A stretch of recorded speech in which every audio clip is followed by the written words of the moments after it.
Indian rupees world reserve currency बन सकती है और अमेरिका इससे खुश नहीं है। सबसे पहले हम ये समझते हैं कि वर्ल्ड रिजर्व करेंसी होती क्या है। तो इसे समझने के लिए हम उस समय में चलते हैं जब राजा महाराजाओं की लंबी लंबी मूछें हुआ करती थी। Year 1100, king Louis few जैंग। इतने सारे फ्रोजन मोमोज और नूडल्स का हम करेंगे क्या? हम ये सारा सामान इंडिया को दे देते हैं और इसके बदले फ्रोजन छोले भटूरे और कुल्फी खरीद लेते हैं। इन इंडिया किंग सरदार नीमन पटेल। सुनने में आया है कि चाइना के मोमोज और नूडल्स काफी टेस्टी होते हैं। चलो चाइना से ये खरीद लेते हैं। इसके बदले में हम उन्हें उसी कीमत की कोई चीज दे देंगे। देखिए इस केस में हुआ ये कि चाइना के पास जो फ्रोजन मोमोज और नूडल्स थे वो उन्होंने इंडिया को दे दिए और उसके बदले फ्रोजन छोले भटूरे और कुल्फी ले लिए एज अ पेमेंट और ट्रेड कर लिया। और इसी सिस्टम को हम बार्टर सिस्टम कहते थे। और इसी तरीके से उस जमाने में यानी हमारे दादा के परदादा के जमाने में सामान खरीदा और बेचा जाता था। अब हम चलते हैं ईयर 1500 में। कुछ साल बाद इंडिया में किंग सरदार नीमन पटेल। चाइना के मोमोज जितने भी खास नहीं है, हम ये मोमोज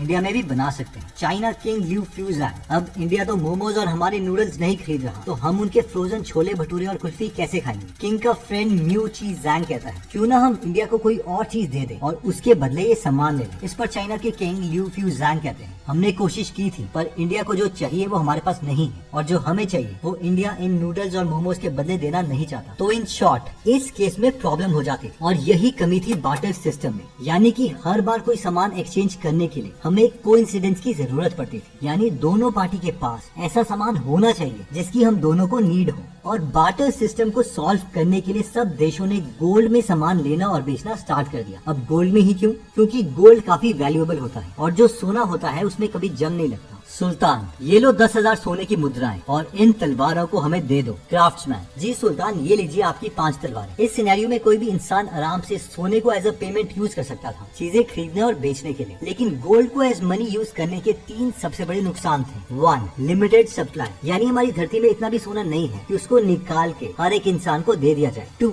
डिविजिबिलिटी, यानी एक गोल्ड कॉइन से अगर 100 किलो चावल आते हैं तो अगर हमें 50 किलो चावल चाहिए तो हम उस सोने के कॉइन का करेंगे क्या? गोल्ड को डिवाइड करने में इश्यूज थे। इन दो प्रॉब्लम्स को सॉल्व करने के लिए सारे देश के अलग अलग राजाओं ने सिल्वर और ब्रॉन्ज कॉइन्स बनाना स्टार्ट कर दिया ताकि हम छोटी वैल्यू की चीजें भी खरीद सकें। लेकिन थर्ड प्रॉब्लम को सॉल्व करना मुश्किल था, which is purity and quality, यानी दूसरे इंसान के पास जो गोल्ड है वो कितना प्योर है, ये कैसे चेक किया जाए? और हो सकता है कि कल कोई 5 कॉइन्स में कुछ मिक्स करके उन्हें 6 कॉइन्स में कन्वर्ट कर दे। ये कॉइन है चार्ल्स वान के जमाने का, जिसमें हम देख सकते हैं कि कैसे लोगों ने इसे टेम्पर करने की कोशिश की। और इसी चीज से छुटकारा पाने के लिए गवर्नमेंट ने पेपर के नोट्स छापना शुरू कर दिया। ईयर 1661 में पहली बार स्वीडिश गवर्नमेंट ने पेपर नोट्स को छापा और इससे हमने तीनों प्रॉब्लम्स को सॉल्व कर दिया। 1, पेपर नोट्स बहुत हल्के होते हैं एज कम्पेयर टू गोल्ड, मतलब कि कोई भी इंसान उन्हें इजीली लेके ट्रैवल कर सकता है। 2, पेपर नोट्स बनाने के लिए हमें सिर्फ कॉटन और कुछ स्पेशल चीजों की जरूरत थी जो कि हर जगह बहुत क्वांटिटी में अवेलेबल थी, मतलब कि पेपर नोट्स ढेरों मात्राओं में बनाए जा सकते थे ताकि हर कोई उसे यूज कर सके। 3,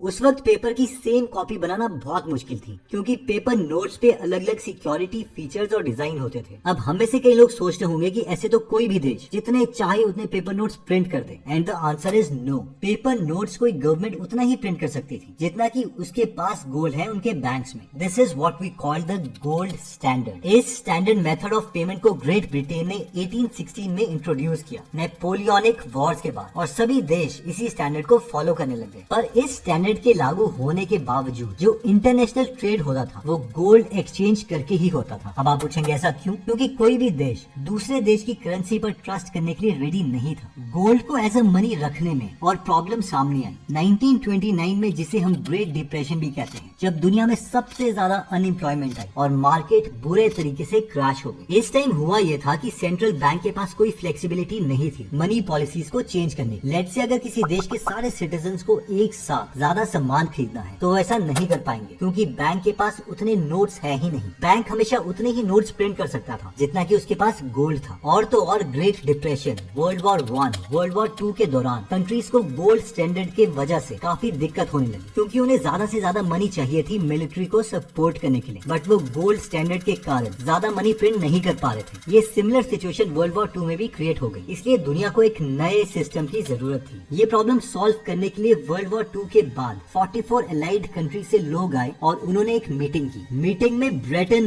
वुड्स सिस्टम को अप्रूव किया गया। इस सिस्टम में अमेरिका ने ये कहा कि ठीक है, हमें कोई जरूरत नहीं है एक दूसरे पे या दूसरी करेंसी पे ट्रस्ट करने की। सारी कंट्री सिर्फ अमेरिका के डॉलर्स पर ट्रस्ट करो, क्योंकि हम आपको $35 के बदले 1 आउंस ऑफ गोल्ड दे देंगे। यानी कि आप डॉलर कभी भी हमारे पास ला सकते हो और उसके बदले आपको उतनी ही क्वांटिटी का गोल्ड मिल जाएगा। Bretton Woods system John Keynes and Harry White ने डिजाइन किया था, जो कि अगेन कम्प्लीटली बेस्ड था गोल्ड स्टैंडर्ड पर। और यही रीजन था कि सारी कंट्रीज ने इस सिस्टम पे और डॉलर पे विश्वास करना स्टार्ट कर दिया। अब सारी कंट्रीज डॉलर्स को लेके इंटरनेशनली ट्रेड करने लग गई थी। क्यों? क्योंकि अमेरिका ने गारंटी दी थी कि उनके पास उतना गोल्ड हमेशा अवेलेबल रहेगा। लेकिन फिर भी कई कंट्रीज थी जो यूएस डॉलर पर विश्वास नहीं कर रही थी। इसीलिए 1945 में अमेरिका के प्रेसिडेंट फ्रैंकलिन रोजवेल्ट ने एक अग्रीमेंट बनाया सऊदी किंग के साथ। अमेरिका सऊदीज और उसके किंग के पास गए और उन्होंने कहा कि हम आपको मिलिट्री सिक्योरिटी देंगे और बदले में आपको बस यही करना है कि जब भी आप तेल बेचो तो वो सिर्फ आप डॉलर में ही बेचोगे, ना गोल्ड में, ना किसी और करेंसी में। उस टाइम यूएस के पास काफी मिलिट्री पावर थी, देयरफॉर सऊदीज आसानी से उनकी बातों में मैनिपुलेट हो गए। इसका मतलब था अगर हमें सऊदी से ऑयल खरीदना है तो हमें पहले डॉलर खरीदने पड़ेंगे और फिर डॉलर से हम तेल खरीद पाएंगे। अब हर कंट्री को ऑयल और गैस तो चाहिए ही, गाड़ियां चलाने के लिए, फैक्ट्री चलाने के लिए, मशीन चलाने के लिए। अगर कंट्रीज ऑयल और गैस लेना बंद कर देगी तो प्रॉब्लम क्रिएट हो जाएगी। और यही विजन अमेरिका ने देख के समझ के इम्प्लीमेंट कर दिया था। पर अगेन ये ब्रेटन वुड्स सिस्टम दोबारा से अमेरिका पर बैक फायर करने लग गया। अब हर एक कंट्री को डॉलर चाहिए, तो इतना सारा पैसा अमेरिका के पास होना भी तो चाहिए ताकि वो उन्हें दे सके। तो जैसे जैसे डिमांड बढ़ी, यूएस गवर्नमेंट ने और नोट छापना स्टार्ट कर दिया। But according to gold standard वो उतने ही नोट छाप सकते थे जितना उनके पास गोल्ड था, क्योंकि अमेरिका ने तो प्रॉमिस किया था कि कभी भी कोई उनके पास अगर $35 लेके आएगा तो वो 1 आउंस ऑफ गोल्ड उन्हें दे देंगे। जब सारे देशों ने यूएस डॉलर में ट्रेड करना स्टार्ट कर दिया तो एक ऐसा टाइम आया जब यूएस डॉलर और गोल्ड का बैलेंस बिगड़ गया। As a result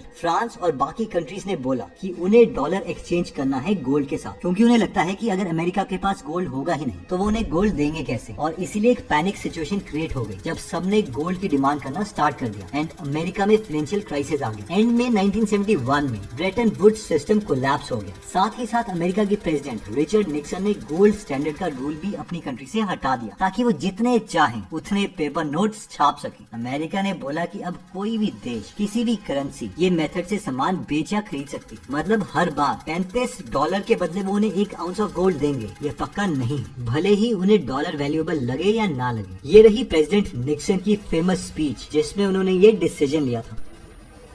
We must protect the position of the American dollar as a pillar of monetary stability around the world. Accordingly, I have directed the Secretary of the Treasury to take the action necessary to defend the dollar against the speculators.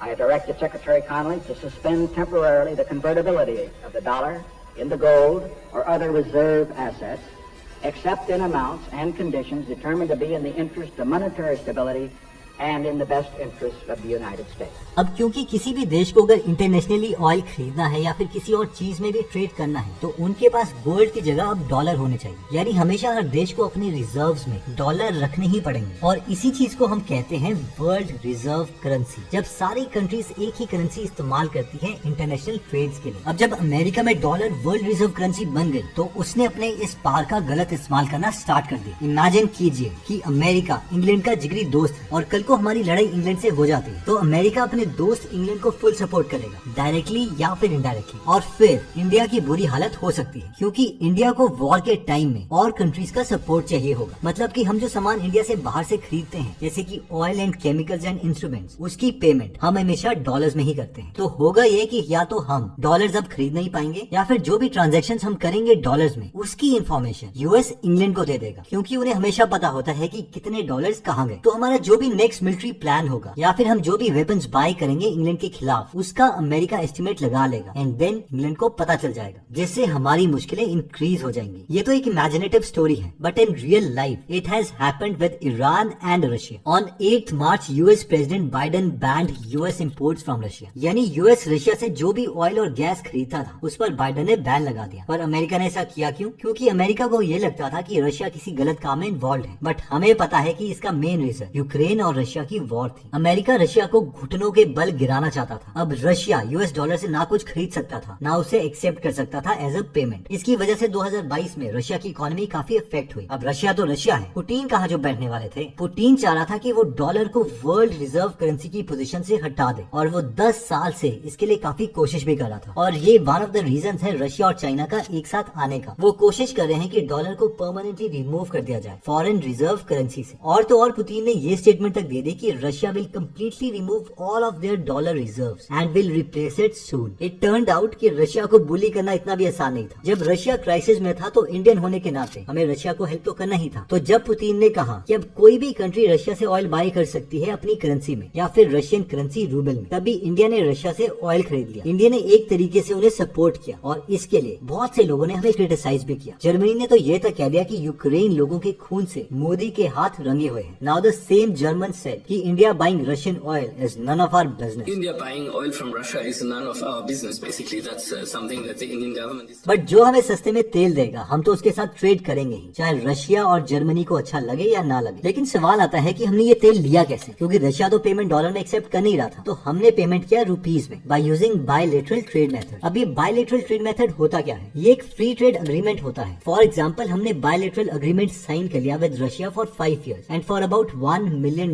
तो इससे होगा ये कि India Russia को $1 million से जितने भी rupees बनते हैं वो हम उन्हें देंगे और रशिया इंडिया को $1 million के वर्थ का ऑयल दे देगा। इन शॉर्ट हमारे 8,21,81,000 इंडियन रुपीज रशिया के 8,56,500 रशियन रूबल के बराबर होंगे और ये अग्रीमेंट 5 सालों तक चलता रहेगा। India can sell those rubles to get dollars. अब इंडिया रशियन करेंसी को अपने लोकल बिजनेसेस या डोमेस्टिक कंपनीज को या इन्वेस्टर्स को दे सकता है ताकि वो रशिया के साथ फर्दर ट्रेड कर पाए। सिमिलरली रशिया भी ऐसा कर सकता है। अब इससे हुआ ये कि यूएस के लगाए हुए सारे बैरियर्स खत्म हो गए। इस चीज से यूएस काफी अफेक्ट हुआ और ना सिर्फ इंडिया बल्कि जो कंट्रीज रशिया को पसंद नहीं करती थी वो भी आज रशिया से ऑयल खरीद रही हैं यूजिंग दिस मेथड। जो चीजें रशिया के साथ हुई वो ईरान के साथ भी हुई और अब सबको ये डर है कि कहीं वो नेक्स्ट ना हो। ये सब चीजें देखने के बाद काफी सारी कंट्रीज अमेरिका पे अब उतना ट्रस्ट नहीं करती। जब हम इंटरनेशनल ट्रेड करते हैं तो हमें अमेरिका को अपनी करेंसी डॉलर में कन्वर्ट करने के लिए ट्रांजैक्शन फीस भी देनी पड़ती है। इसी सिंपल कन्वर्जन में ना सिर्फ इंडिया का बल्कि दूसरी कंट्रीज का भी नुकसान होता है, बट प्रॉफिट सिर्फ अमेरिका का होता है। मतलब सामान हम लें किसी और से और फायदा अल्टीमेटली यूएस का होगा, जस्ट बिकॉज वो एक मीडियम प्रोवाइड कर रहा है फॉर इंटरनेशनल ट्रेड। और यही रीजन है कि सिर्फ इंडिया नहीं बल्कि ऑलमोस्ट सारी कंट्रीज अब डॉलर में ट्रेड नहीं करना चाहती। सभी कंट्रीज के साथ इंडिया भी काफी कोशिश कर रहा है कि रूपी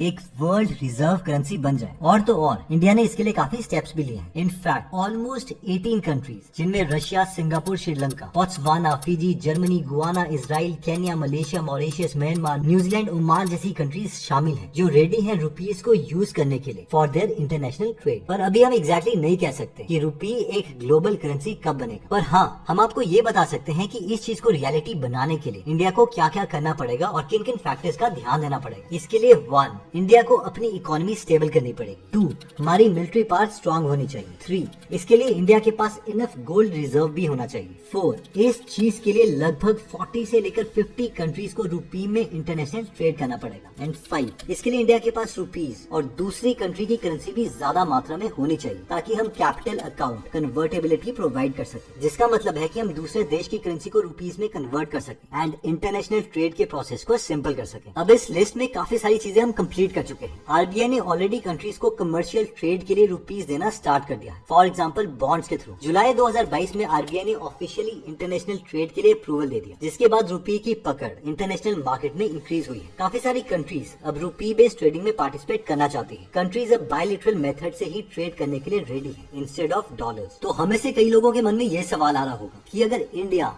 वर्ल्ड रिजर्व करेंसी बन भी जाती है तो इससे हमारा क्या फायदा। इसके लिए आप इमेजिन कीजिए कि आपका कोई भाई है जो अमेरिका में पढ़ता है, जिसकी हर महीने की ट्यूशन फीस आपके पेरेंट्स को $1,000 देनी पड़ती है। अब $1,000 हर महीने खरीदने के लिए आपके पेरेंट्स को 1000 इंटू 82 यानी 82,000 रुपीज इंडिया से भेजने पड़ते हैं। लेकिन अगर कल को डॉलर का प्राइस इंक्रीज हो जाता है, let's say 100 rupees per dollar, तो बेशक फॉरेन में पढ़ रहे आपके भाई की फीस इंक्रीज नहीं होगी, लेकिन फिर भी इंडिया से आपके घर वालों को अब 82,000 रुपीज की जगह हर 100 into 1000 is equal to 1 lakh rupees भेजने पड़ेंगे ताकि आपका भाई फॉरेन में अपनी $1000 की फीस दे सके। और एग्जैक्टली सेम हुआ था इंडिया के साथ मार्च में। कुछ टाइम पहले 10 मार्च को इंडिया के पास जो फॉरेन रिजर्व्स थे वो $562 बिलियन थे और वो अचानक से कम होके $560 बिलियन हो गए। अब ये हुआ कैसे? क्या इंडिया ने ये एक्स्ट्रा $2 बिलियन खर्च करे थे? नहीं, ये हुआ था डॉलर का प्राइस इंक्रीज होने की वजह से। मतलब कि अगर डॉलर का प्राइस ऊपर या नीचे जाएगा तो नुकसान हमारा ही है। तो अगर रुपी वर्ल्ड करेंसी बन जाता है तब हमें डॉलर के प्राइस के फ्लक्चुएट होने से ज्यादा फर्क नहीं पड़ेगा। सेकंड फायदा हमारा ये होगा कि साथ ही में हम कन्वर्जन कॉस्ट से बच सकते हैं जो हमें रुपीस को डॉलर में कन्वर्ट करने के लिए देने पड़ते हैं। तीसरा फायदा ये है कि अगर किसी कंट्री पर अमेरिका ने पाबंदी लगा दी कि वो डॉलर यूज नहीं कर सकता तो वो भी आसानी से बिना डॉलर यूज किए रुपीस में ट्रेड कर सकता है। अब ये सुनने में तो बहुत अच्छा लगता है लेकिन रियलिटी ये है कि रशिया अपनी करेंसी रूबल को, चाइना येन को, यूरोपियन यूनियन यूरोस को और इंडिया रुपीस को सब ग्लोबल ले जाना चाहते हैं। मतलब कि उसे